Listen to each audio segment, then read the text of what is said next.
ಎಲ್ಲಿ ನೋಡಿದ್ರಲ್ಲಿ ಕಟೌಟ್ಗಳು ಫ್ಲೆಕ್ಸ್ಗಳು, ಅದರಲ್ಲೂ RR ನಗರದಲ್ಲಿ 100 ಅಡಿಯ ಕಟೌಟನ್ನು ಇಡಲಾಗಿದೆ. 100 ಅಡಿದು ಬೆಂಗಳೂರು ನಗರಾದ್ಯಂತ ಎಲ್ಲಿ ನೋಡಿದ್ರಲ್ಲಿ. ನಿನ್ನೆ ಅಂತೂ ಈ ಕೋಟೆ ಕಾಣ್ತಿರ್ಲಿಲ್ಲ, ಆ ಪರಿ ಇತ್ತು. ಅದಾದಮೇಲೆ ಅವನ್ನೆಲ್ಲ ಚೇಂಜ್ ಮಾಡಿ ಬೇರೆ ಬೇರೆ ಭಾಗದಲ್ಲಿ ಕಟ್ಟಿದ್ರು. ನಾವು ತೋರಿಸ್ತಾ ಇದ್ದೀವಿ ರಾಜರಾಜೇಶ್ವರಿ ನಗರದ ದೃಶ್ಯಾವಳಿಗಳಿವು.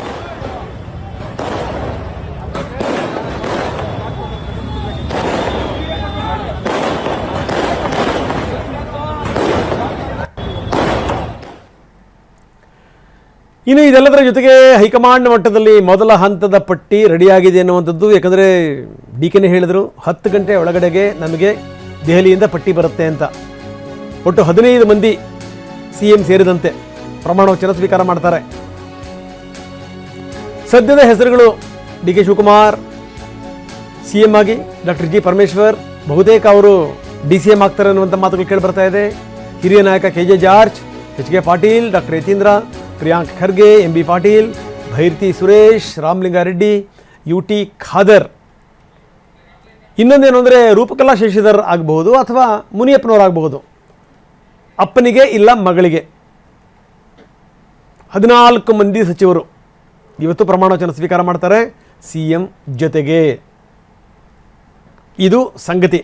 ನಾವು ತೋರಿಸ್ತಾ ಇದ್ದೀವಿ ಅದನ್ನು ವಿತ್ ಫೋಟೋ ಗ್ರಾಫಿಕ್ಸ್ ಮುಖಾಂತರ. ಕ್ಷಮಿಸಿ, ಅದರಲ್ಲಿ ನಾಳೆ ಅಂತ ಇದೆ, ಇವತ್ತಿನ ಪಟ್ಟಿನ ನಾವು ನಿಮ್ಮ ಎದುರುಗಡೆಗೆ ಹೇಳಿದ್ವಿ. ನಾವು ಯಾರ್ಯಾರಿದ್ದಾರೆ ಅಂತ.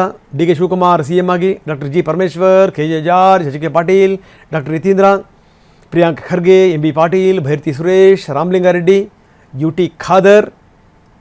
ಮುನಿಯಪ್ಪ ಮಂತ್ರಿ ಆಗಬಹುದು ಅಥವಾ ಮುನಿಯಪ್ಪನವರ ಪುತ್ರಿಗೆ ಪಟ್ಟ ಒಲಿಬಹುದು. ಬನ್ನಿ, ಇದಕ್ಕೆ ಸಂಬಂಧಪಟ್ಟಂಗೆ ಮುನಿಯಪ್ಪನವರು ಏನು ಹೇಳ್ತಾರೆ ಕೇಳೋಣ. ಜೊತೆಗೆ ಕೋನ್ ರೆಡ್ಡಿ ಕೂಡ ಮಾತಾಡಿದ್ದಾರೆ, ಏನು ಹೇಳ್ತಾರೆ ನೋಡೋಣ. Delhi, some people they have cleared. What exactly I don't know. With DK Shivkumar, 10 to 15 people are taking the oath.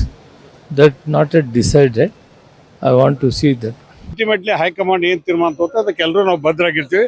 ಒಳ್ಳೆ ರೀತಿಯಿಂದ ಮುಖ್ಯಮಂತ್ರಿಗಳು ಕಾರ್ಯಕ್ರಮ ಮಾಡ್ತಕ್ಕಂಥದ್ದು ಅಲ್ಲ ಅಂತಾರ. ಬಟ್ ನನಗೆ ಗೊತ್ತಿದ್ದ ಮಟ್ಟಿಗೆ 10 ರಿಂದ 15 ಅಂತ ಅಂದ್ರೆ ಇನ್ಫಾರ್ಮೇಶನ್. ಬಟ್ ಹೈಕಮಾಂಡ್ ತೀರ್ಮಾನ ತಗೊಂಡು ಇಷ್ಟು ಒಮ್ಮಲಿಗೆ ಮಾಡ್ಬೇಕಾದ್ರೆ ಅದಕ್ಕೆ ಸ್ವಾಗತ ಮಾಡ್ತೀನಿ. ಬರೀ ನಮ್ಮ ಪ್ರತಿನಿಧಿ ಪ್ರಸನ್ನ ನಮ್ಮೊಂದಿಗೆ ಈಗ ನೇರ ಸಂಪರ್ಕದಲ್ಲಿದ್ದಾರೆ. ಪ್ರಸನ್ನ, ನೋಡಿ ಹೆಂಗೆ ಎಷ್ಟರ ಮಟ್ಟಿಗೆ ಜನಜಂಗುಳಿ ನಾವು ನೋಡ್ತಾ ಇದ್ದೀವಿ. ಯಾಕಂದರೆ ಈ ಗೆಲುವು ಅನ್ನುವಂಥದ್ದು ಇದೆಯಲ್ಲ, ಪಟ್ಟ ಅನ್ನುವಂಥದ್ದು ಇದೆಯಲ್ಲ, ಅದು ಅಷ್ಟರ ಮಟ್ಟಿಗೆ ಜನರನ್ನು ಎಳೆದು ಬಿಡುತ್ತೆ. ಒಂದು ಲೆಕ್ಕದಲ್ಲಿ ಏನು ಅಂದರೆ ಈ ಪಟ್ಟಕ್ಕೆ ಈ ಅಯಸ್ಕಾಂತದ ಶಕ್ತಿ ಬಂದುಬಿಡುತ್ತೆ. ಸೊ ಇದು ಸಂಗತಿ. ಹಿಂದೆ ಇವರು ಸೋತಂತಹ ಸಂದರ್ಭದಲ್ಲಿ, ಜೊತೆಗೇನು ಅಂತಂದರೆ ಕಷ್ಟದಲ್ಲಿದ್ದಂಥ ಸಂದರ್ಭದಲ್ಲಿ, ಜೈಲಿಗೆ ಹೋಗ್ತಿರುವಂಥ ಸಂದರ್ಭದಲ್ಲಿ 8 ಜನ ಇದ್ದರು, ಈಗ 8 ಜನ ಇದ್ದಾರೆ ಅನ್ನುವಂಥದ್ದೊಂದು. ಜೊತೆಗೇನು ಅಂತಂದರೆ ಸಿದ್ದರಾಮಯ್ಯನವರು ಹಿಂದೆ ಅವ್ರನ್ನ ಈ ಮಂತ್ರಿಮಂಡಲಕ್ಕೆ ತಗೊಂಡಿರಲಿಲ್ಲ. ಆ ಸಂದರ್ಭದಲ್ಲಿ 2 ಜನ ಬಂದಿದ್ದರು, 2 ಜನ ಬಂದಿರಲಿಲ್ಲ ಅನ್ನುವಂಥದ್ದು ಇನ್ನೊಂದು. ಈಗ ನೋಡಿ ಬದಲಾದಂಥ ಸಂದರ್ಭ ಸನ್ನಿವೇಶದಲ್ಲಿ KPCC ಅಧ್ಯಕ್ಷರಾದರು, DCM ಆದರು. ಈಗ ಇವತ್ತು ಸಂಜೆ 4:05 ರಾಜ್ಯದ 25ನೇ ಮುಖ್ಯಮಂತ್ರಿ DK ಶಿವಕುಮಾರ್. ಸೊ ಓವರಾಲ್ ಏನೇನು ವಿವರಗಳಿದೆ, ಯಾವ್ಯಾವ ನಾಯಕರು ಬರ್ತಾ ಇದ್ದಾರೆ, ಅದಕ್ಕೋಸ್ಕರ ಸಿದ್ಧತೆಗಳು ಯಾವ ರೀತಿ ಆಗಿದೆ ಪ್ರಸನ್ನ? ರಂಗನಾಥ್, ಹಳ್ಳದ ಕಡೆಯೇ ನೀರು ಹರಿಯೋ ಹಾಗೆ ಅಧಿಕಾರ ಎಲ್ಲಿರುತ್ತೋ ಸಾಮಾನ್ಯವಾಗಿ ಜನರ ಹರಿವು ಕೂಡ ಆ ಕಡೆನೇ ಇರುತ್ತೆ. ಇದೀಗ DK ಶಿವಕುಮಾರ್ ಅವರು ಮುಖ್ಯಮಂತ್ರಿಯಾಗಿ ಇವತ್ತು ಸಂಜೆ ಪ್ರಮಾಣ ವಚನವನ್ನ ಸ್ವೀಕರಿಸ್ತಾ ಇರುವಂತಹ ಹಿನ್ನೆಲೆಯಲ್ಲಿ ಒಂದು DK ಶಿವಕುಮಾರ್ ಅವರು ಮಾಡಿಕೊಂಡಿರುವಂತಹ ಸಿದ್ಧತೆಗಳು ಒಂದು ತೂಕ. DK ಶಿವಕುಮಾರ್ ಅವರು ಬಹಳ ಲೆಕ್ಕಾಚಾರವನ್ನ ಹಾಕಿ ಈ ಎಲ್ಲ ಪ್ರಯತ್ನಗಳನ್ನ ಮಾಡಿದ್ರು. ಈ ಕಾರಣಕ್ಕೋಸ್ಕರ ದೇಶದ ಬೇರೆ ಬೇರೆ ಭಾಗಗಳಿಂದಲೂ ಕೂಡ ಗಣ್ಯಾತಿ ಗಣ್ಯರಿಗೆ ಆಹ್ವಾನವನ್ನ ನೀಡಲಾಗಿದೆ, ಹಲವಾರು ಉದ್ಯಮಿಗಳಿಗೆ ಆಹ್ವಾನವನ್ನ ನೀಡಲಾಗಿದೆ. ಸರ್ವಧರ್ಮ ಸಮನ್ವಯತೆಯ ಸಂದೇಶವನ್ನ ಸಾರಬೇಕು ಅನ್ನುವಂತ ಕಾರಣಕ್ಕೋಸ್ಕರ ಸುಮಾರು 50ಕ್ಕೂ ಹೆಚ್ಚು ಬೇರೆ ಬೇರೆ ಧರ್ಮದ ಬೇರೆ ಬೇರೆ ಸಮುದಾಯದ ಸ್ವಾಮೀಜಿಗಳಿಗೆ ಆಹ್ವಾನವನ್ನ ಲೋಕಭವನಕ್ಕೆ ನೀಡಲಾಗಿದೆ. ಜೊತೆಗೆ 2 ಕಾರ್ಯಕ್ರಮವನ್ನು ಆಯೋಜನೆ ಮಾಡೋದಕ್ಕೆ DK ಶಿವಕುಮಾರ್ ಅವರು ಪ್ಲಾನ್ ಅನ್ನ ಮಾಡ್ಕೊಂಡಿದ್ರು. ಕಾಂಗ್ರೆಸ್ ಭವನದ ಶಂಕುಸ್ಥಾಪನೆಯನ್ನು ಕೂಡ ಇವತ್ತು ರಾಹುಲ್ ಗಾಂಧಿ ಅವರ ಕೈಯಿಂದ ಮಾಡಬೇಕು ಅನ್ನುವಂತ ಲೆಕ್ಕಾಚಾರ ಇಟ್ಕೊಳ್ಳಲಾಗಿತ್ತು. ಆದರೆ ಸದ್ಯದ ಮಟ್ಟಿಗೆ ಆ ಕಾರ್ಯಕ್ರಮ ಇನ್ನೂ ಕೂಡ ಖಚಿತವಾಗಿಲ್ಲ, ಬಹುತೇಕ ಅದು ರದ್ದಾದಂತೆ ಕಾಣಿಸ್ತಾ ಇದೆ. ಇನ್ನುಳಿದಂತೆ ಕಾಂಗ್ರೆಸ್ನ ಭಾರತ್ ಜೋಡೋ ಭವನದಲ್ಲೂ ಕೂಡ DCC ಅಧ್ಯಕ್ಷರಿಗೆ, ಬ್ಲಾಕ್ ಕಾಂಗ್ರೆಸ್ ಅಧ್ಯಕ್ಷರಿಗೆ ಅಲ್ಲಿ ಪದಗ್ರಹಣ ಸಮಾರಂಭವನ್ನ ಕಣ್ತುಂಬಿಕೊಳ್ಳೋದಕ್ಕೆ ಒಂದಷ್ಟು ಅವಕಾಶವನ್ನ ಮಾಡಿಕೊಡಲಾಗಿದೆ. ಒಂದು ಕಡೆ ಡಿ ಕೆ ಶಿವಕುಮಾರ್ ಅವರ ಈ ಸಿದ್ಧತೆ ಒಂದು ಭಾಗ ಆದ್ರೆ ಅದು ಒಂದು ತೂಕ ಆದ್ರೆ ಸಂಪುಟ ಸೇರ್ಪಡೆಯ ವಿಚಾರದಲ್ಲಿ ನಡೀತಾ ಇರುವಂತಹ ರಾಜಕಾರಣ ಇನ್ನೊಂದು ತೂಕದ್ದು. ಇದೀಗ ಎಷ್ಟರ ಮಟ್ಟಿಗೆ ಈ ಪ್ರಯತ್ನಗಳು ಜೋರಾಗಿ ನಡೀತಾ ಇದಾವೆ ಅಂತಂದ್ರೆ ಕೊನೆ ಕ್ಷಣದಲ್ಲಿ ಹೆಸರು ಸೇರ್ಪಡೆ, ಕೊನೆ ಕ್ಷಣದಲ್ಲಿ ಹೆಸರನ್ನ ಕಿತ್ತಾಕುವಂತ ಕೆಲಸಗಳು ಕೂಡ ಎಐಸಿಸಿಯ ಮಟ್ಟದಲ್ಲಿ ನಡೀತಾ ಇದೆ. ಪರಮೇಶ್ವರ್ ಅವರನ್ನ ಉಪಮುಖ್ಯಮಂತ್ರಿಯಾಗಿ ಮಾಡಬೇಕು ಅಂತ ಹೇಳಿ ಸಿದ್ದರಾಮಯ್ಯನವರು ಕೂಡ ನಿನ್ನೆ ಪಟ್ಟು ಹಿಡಿದಿದ್ದಾರೆ. ಇದೇ ಕಾರಣಕ್ಕೋಸ್ಕರ ಬಹುತೇಕ ಪರಮೇಶ್ವರ್ ಅವರಿಗೆ ಹೈಕಮಾಂಡ್ ಒಪ್ಪಿದ್ದೇ ಆದ್ರೆ ಇವತ್ತು ನೀವು ಉಪಮುಖ್ಯಮಂತ್ರಿ ಅನ್ನುವಂತ ಒಂದು ಸಂದೇಶ ಬಂದರೂ ಕೂಡ ಆಶ್ಚರ್ಯ ಇಲ್ಲ. ಅದಕ್ಕೆ ಬೇಕಾದಂತ ಒಂದಷ್ಟು ತಯಾರಿಗಳು ಕೂಡ ದೆಹಲಿ ಮಟ್ಟದಲ್ಲಿ ನಡೀತಾ ಇದ್ದಾವೆ. ಇನ್ನುಳಿದಂತೆ ಮೊದಲು ನಿಗದಿಯಾಗಿದ್ದ ಪ್ರಕಾರ ಕೇವಲ 10 ಮಂದಿ ಮಾತ್ರ ಪ್ರಮಾಣ ವಚನವನ್ನ ಸ್ವೀಕಾರ ಮಾಡುವಂತಹದ್ರ ಬಗ್ಗೆ ಚರ್ಚೆಗಳು ನಡೆದಿತ್ತು. ಆದ್ರೆ ಕೊನೆ ಹಂತದಲ್ಲೂ ಕೂಡ ಹೆಸರು ಸೇರ್ಪಡೆ ಮಾಡಿ ಅದನ್ನ 15ಕ್ಕೆ ತಂದು ನಿಲ್ಲಿಸುವಂತ ಕೆಲಸಗಳು ಆಗ್ತಾ ಇದಾವೆ. ಡಿ ಕೆ ಶಿವಕುಮಾರ್ ಅವರಿಗೆ ಈ 15ರ ಪಟ್ಟಿ ಗುಡ್ಡು ಹೌದು, ಬ್ಯಾಡು ಹೌದು. ಒಂದು, ಸಿದ್ದರಾಮಯ್ಯನವರ ಪ್ರಾಬಲ್ಯ ಈ ಒಂದು ಪಟ್ಟಿಯಲ್ಲಿ ಹೆಚ್ಚಾಗಿದೆ ಅನ್ನುವಂಥದ್ದು ಒಂದು ಗಮನಿಸಬೇಕಾದಂತ ಸಂಗತಿ. ಜೊತೆಗೆ ಯಾರೆಲ್ಲ ಹೈಕಮಾಂಡ್ಗೆ ಅತ್ಯಂತ ಹತ್ತಿರವಾಗಿದ್ದಾರೆ ಮತ್ತು ಹೈಕಮಾಂಡ್ನ ಕಣ್ಣಿನಲ್ಲಿ ಇವರು ಪರ್ಫಾರ್ಮೆನ್ಸ್ ಅಂತ ಕೂರಿಸ್ಕೊಂಡಿದ್ದಾರೆ, ಇವರು ನಾಯಕರಾಗಿ ಇರಲೇಬೇಕು ಅನ್ನುವಂಥ ಒತ್ತಡ ಹೈಕಮಾಂಡ್ನ ಮಟ್ಟದಲ್ಲಿದೆ, ಅವರು ಮೊದಲ ಪಟ್ಟಿಯಲ್ಲಿ ಸ್ಥಾನವನ್ನ ಪಡಿತಾ ಇದ್ದಾರೆ. ಇದೇ ಕಾರಣಕ್ಕೋಸ್ಕರ ತಮ್ಮ ಹೆಸರು ಮೊದಲ ಪಟ್ಟಿಯಲ್ಲಿ ಬರಲೇಬೇಕು ಅಂತ ಹೇಳಿ ಹೈಕಮಾಂಡ್ನ ಮೇಲೆ ಒತ್ತಡ ಹಾಕಿದಂತವರು, ಆ ರೀತಿಯ ಪ್ರಯತ್ನಗಳನ್ನ ನಡೆಸಿದಂತವರು ತಡರಾತ್ರಿಯ ತನಕವೂ ಕೂಡ ದೆಹಲಿಯಲ್ಲಿದ್ರು. ಅವರೆಲ್ಲರೂ ಕೂಡ ಇದೀಗ ದೆಹಲಿಯಿಂದ ವಾಪಸ್ ಆಗ್ತಾ ಇದ್ದಾರೆ. ಅಕಸ್ಮಾತ್ 15ಕ್ಕೂ ಹೆಚ್ಚು ಪಟ್ಟಿ ಏನಾದ್ರೂ ಹೈಕಮಾಂಡ್ ಅನೌನ್ಸ್ ಮಾಡಿದ್ದೇ ಆದ್ರೆ, ರಾಜಭವನಕ್ಕೆ ಆ ಪಟ್ಟಿಯನ್ನ ಕಳಿಸಿದ್ದೇ ಆದ್ರೆ, ಡಿ ಕೆ ಶಿವಕುಮಾರ್ ಅವರಿಗೆ ಮತ್ತೆ ಹೊಸ ಸಂಪುಟ ರಚನೆಯನ್ನ ಅಥವಾ ಪುನರ್ರಚನೆ ಮಾಡುವಂತಹ ಸಂದರ್ಭದಲ್ಲಿ ಅವಕಾಶಗಳು ಕಮ್ಮಿ ಇರ್ತವೆ.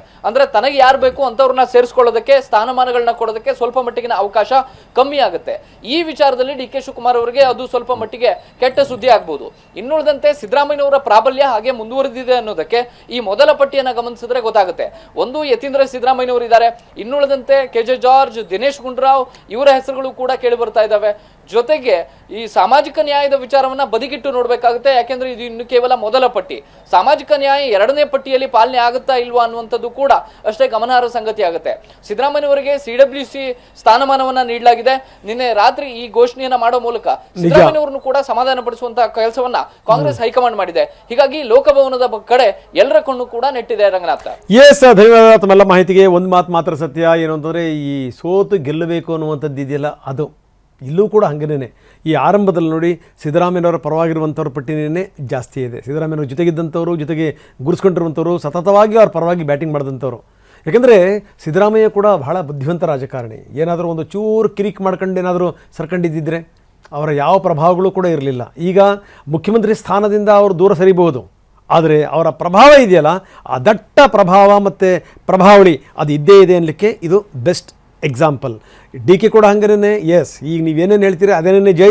ಅದಾದ ಮೇಲೆ ಹೆಂಗೆ ಪರ್ಫಾರ್ಮ್ ಮಾಡಬೇಕು ಏನು ಎತ್ತ. ಜೊತೆಗೆ ಏನು ಅಂದರೆ ನನಗನ್ನಿಸ್ತಾ ಇದೆ, ಅದು ಈ ಗುರಿ ಬರೀ ಈ 2 ವರ್ಷದ ಮಾತ್ರ ಅಲ್ಲ, ಒಂದು ವರ್ಷ ನೋಡ್ತಾನೆ ಮುಗಿದೋಗ್ಬಿಡುತ್ತೆ, ಇನ್ನೊಂದು ವರ್ಷ ಚುನಾವಣಾ ವರ್ಷ.